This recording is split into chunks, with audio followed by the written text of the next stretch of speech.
नमस्ते बच्चों। आज अपन बात करेंगे इंग्लिश ग्रामर की। इंग्लिश ग्रामर में क्या होता है?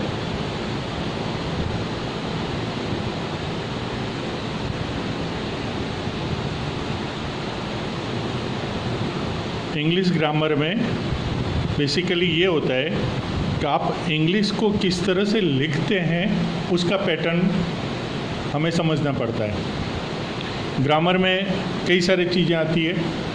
शुरुआत अपन करते हैं टेंस से। टेंस क्या होता है? टेंस को अपन हिंदी में कहते हैं काल।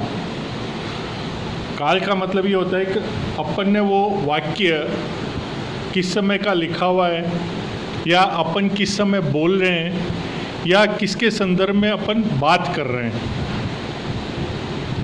उसको अपन काल से आइडेंटिफाई कर सकते हैं। जैसे उदाहरण के तौर पे मैं आपको बताता हूँ।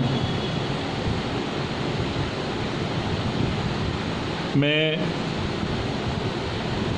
बाजार जाता हूँ। इसका मतलब क्या होता है?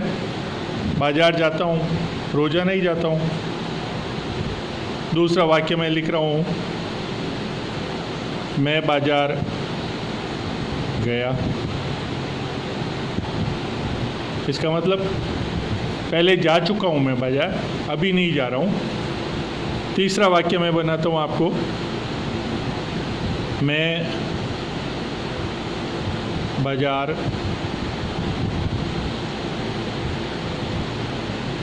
जाऊँगा।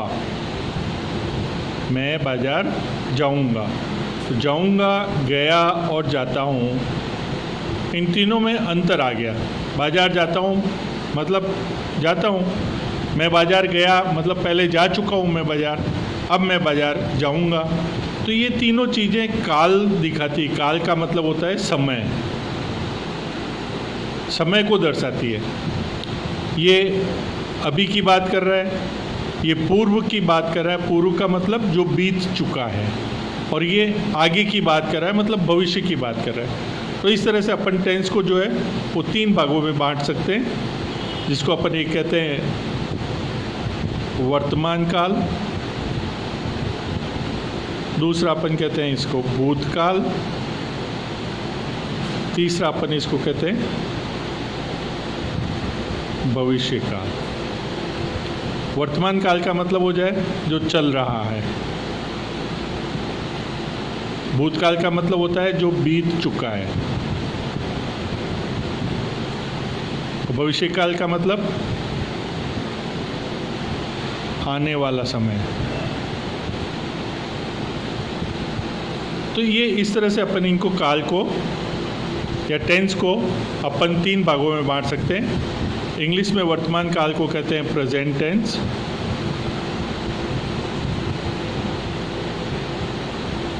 भूतकाल को कहते हैं पास्ट टेंस, भविष्य काल को कहते हैं फ्यूचर टेंस। ये तीन टेंस होते हैं। इसको मैं ढंग से लिख देता हूँ आपके सामने, आप अपनी कॉपी में नोट कर लें। प्रेजेंट टेंस, जिसको अपन कहते हैं वर्तमान काल। दूसरा है इसका पास्ट टेंस, जिसको अपन कहते हैं भूतकाल। तीसरा है फ्यूचर टेंस,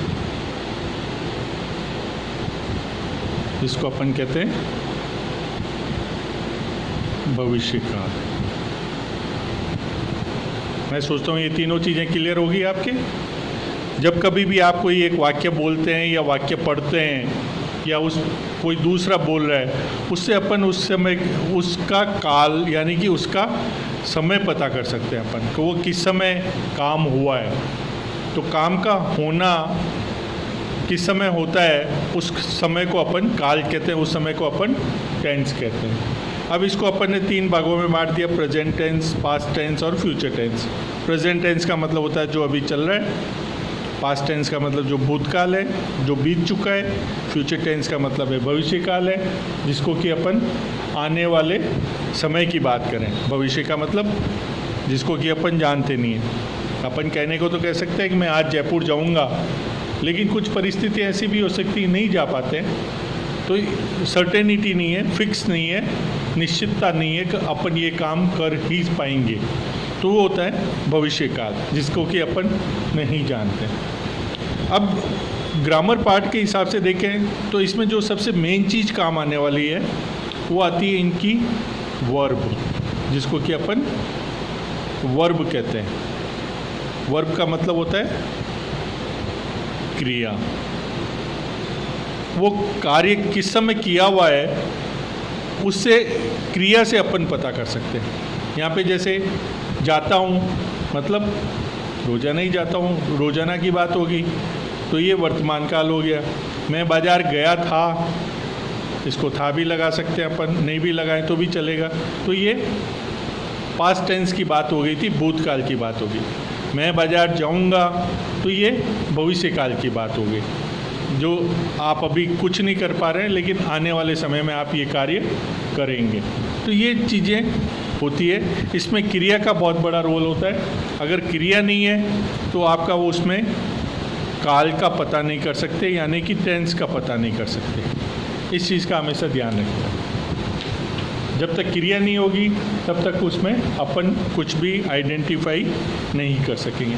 तो मेन चीज़ यही है, टेंस में जो सबसे बड़ा काम है वो है वर्ब का, यानी कि क्रिया का। क्रिया अगर उस वाक्य में नहीं है तो उसे अपन टेंस आइडेंटिफाई नहीं कर सकते। अब ग्रामर पार्ट में ये तीनों टेंस को अलग अलग टुकड़ों में बांटा है। जैसे अपन शुरुआत करते हैं प्रेजेंट टेंस की। प्रेजेंट टेंस क्या है? वर्तमान का।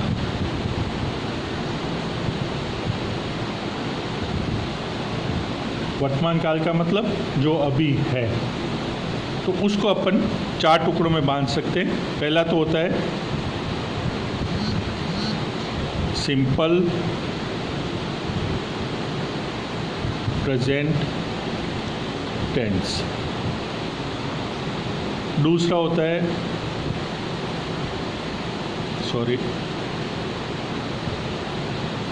Present continuous.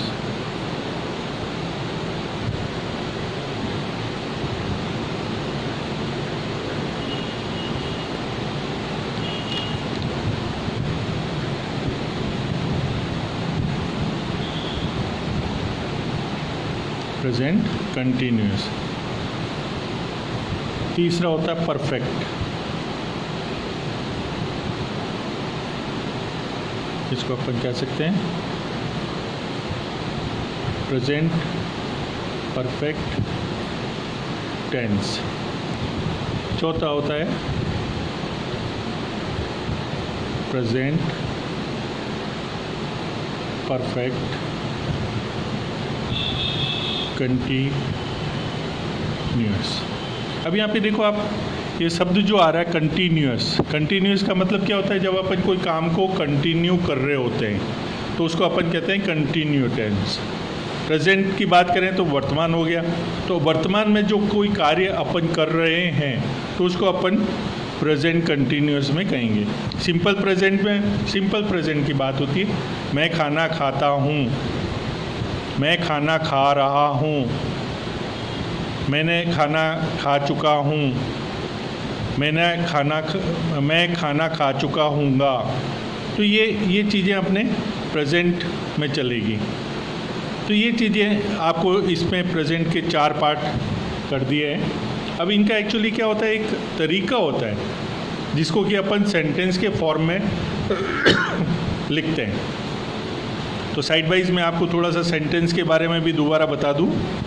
वाक्य क्या होता है, जिसको अपन कहते हैं ना सेंटेंस। वाक्य क्या होता है?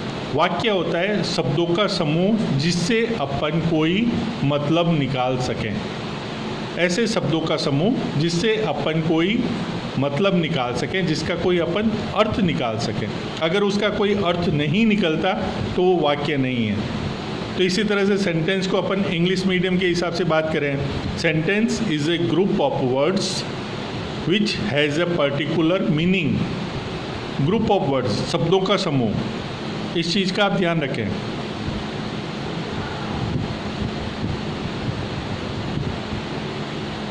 ये शब्दों का समूह है, ग्रुप ऑफ वर्ड्स है। ग्रुप ऑफ वर्ड्स होंगे तभी वो एक सेंटेंस बनेंगे, और सेंटेंस तभी परफेक्ट सेंटेंस बनेगा जब उसका कोई अपन मीन निकाल सकें। अगर अपन मीन नहीं निकाल सकते तो उसका कोई औचित्य ही नहीं है, उसका कोई सेंटेंस ही नहीं है, वो कभी भी अपन उसको सेंटेंस का रूप नहीं दे सकते।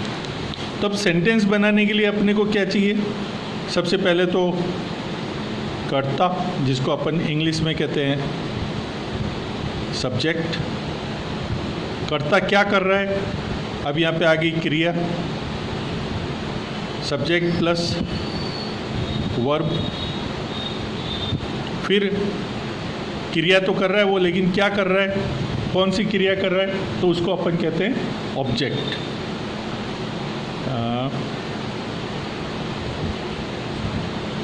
जिसको अपन हिंदी में कह सकते हैं सपादान, कर्ता ने क्रिया, कर्म।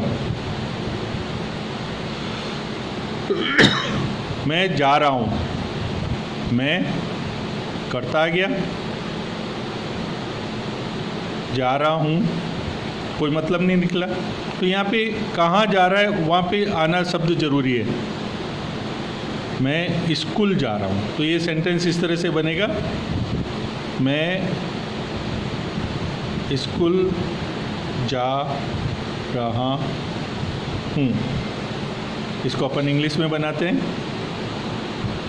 आई am going to school. I am going to school. तो ये तीन चीज़ें होनी बहुत ज़रूरी है जब आपका सेंटेंस परफेक्ट सेंटेंस होगा। अब यहाँ पे बात आती है कि जब अपन सिंपल टेंस की बात कर रहे हैं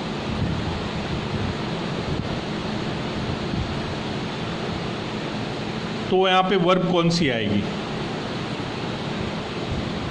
सिंपल टेंस आएगी या पास्ट टेंस की आएगी या फ्यूचर टेंस की आएगी?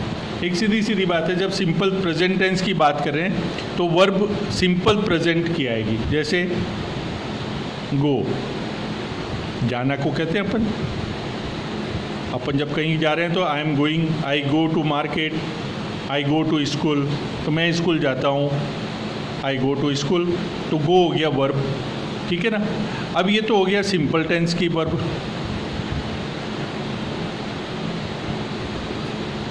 अब इसकी पास्ट टेंस की वर्ब क्या होगी? जब अपन अगर दूसरी बात करें, गो वेंट, तो ये कहलाती है वर्ब की सेकंड फॉर्म। सेकंड फॉर्म का मतलब पास्ट टेंस। सेकंड फॉर्म का मतलब होता है पास्ट टेंस। फर्स्ट फॉर्म क्या होती है? गो, सेकंड फॉर्म गो वेंट, और इसकी थर्ड फॉर्म जब आएगी गॉन, गो वेंट गॉन। ये इस तरह से इसकी वर्ब को डिज़ाइन किया हुआ है। अब इसके साथ में कुछ हेल्पिंग वर्ब भी होती है जो अपने को लगानी पड़ती है। जैसे सिंपल टेंस में नॉर्मली हेल्पिंग वर्ब की ज़रूरत नहीं होती। आई गो टू मार्केट, मैं बाज़ार जाता हूँ।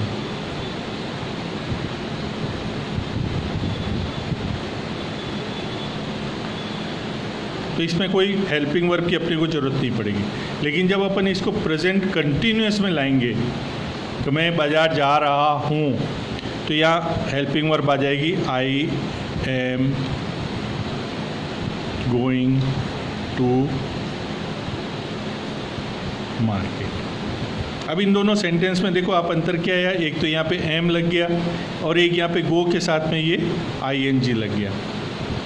तो जब अपन सिंपल प्रेजेंट टेंस की बात करें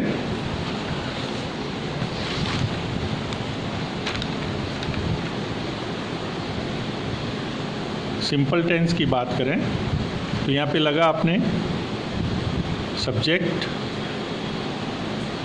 प्लस वर्ब की फर्स्ट फॉर्म, इसका मतलब फर्स्ट फॉर्म है, ध्यान रखना आप, वर्ब को मैंने एक किया है, इसका मतलब यहाँ पे ये फर्स्ट फॉर्म है, प्लस ऑब्जेक्ट। तो ये तो हो गया simple tense, simple present tense, sorry simple present tense. अब जब अपन इसको कंटिन्यूअस में ट्रांसफ़र करेंगे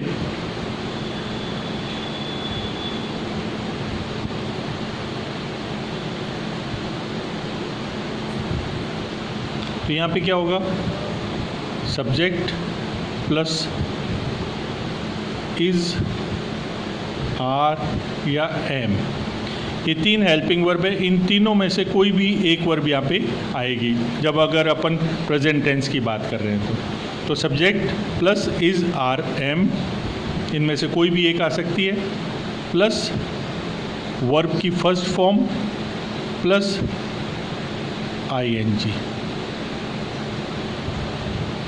उसके बाद में वही ऑब्जेक्ट आ जाएगा इसका। तो ये प्रेजेंट कंटिन्यूअस का हो गया, ये हो गया सिंपल प्रेजेंट टेंस का हो गया, सब्जेक्ट प्लस वर्ब की first form plus object. Present continuous में हो गया subject plus is, are, am, कोई भी लग सकता है क्योंकि आई के साथ हमेशा एम आता है, ही के साथ हमेशा इज आता है और यू के साथ हमेशा आर आता है। आर कब आता है, यू के साथ, यू का मतलब हो गया ये प्लूरल के साथ, प्लूरल का मतलब होता है बहुवचन, जब एक से अधिक कोई आदमी काम कर रहे हैं तो उस समय ये आर आएगा। अदरवाइज आई के साथ एम आएगा, ही के साथ इज आएगा, ही कह लें, इट कह लें, इट के साथ में भी इज आता है, आई के साथ हमेशा एम आएगा, आई के साथ कोई दूसरी चीज़ नहीं आएगी। तो ये प्रेजेंट टेंस का हुआ। तो मैंने आज आपको दो चीज़ें बताई है, सिंपल प्रेजेंट टेंस और प्रेजेंट कंटिन्यूअस टेंस। अब आप एक काम करेंगे, आप इन दोनों के सिंपल प्रेजेंट टेंस के 5 सेंटेंस बनाएंगे और उन्हीं को सिंपल प्रेजेंट कंटिन्यूअस में कन्वर्ट करेंगे। तो ये आपका होमवर्क हो गया। क्या हुआ, 5 सेंटेंस सिंपल प्रेजेंट टेंस में बनाने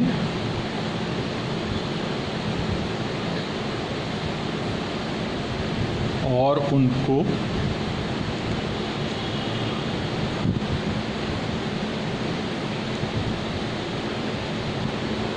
सिंपल प्रेजेंट टेंस में, sorry simple present continuous tense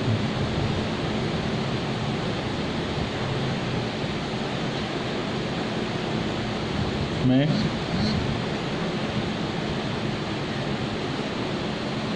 बदलने हैं। इसकी आप लोग फ़ोटो खींच करके PDF में मेरे को आप व्हाट्सअप करेंगे और इसका टाइम मैं आपको देता हूँ कल तक। कल यानी दिनांक हो गई 4/07/2020 तक,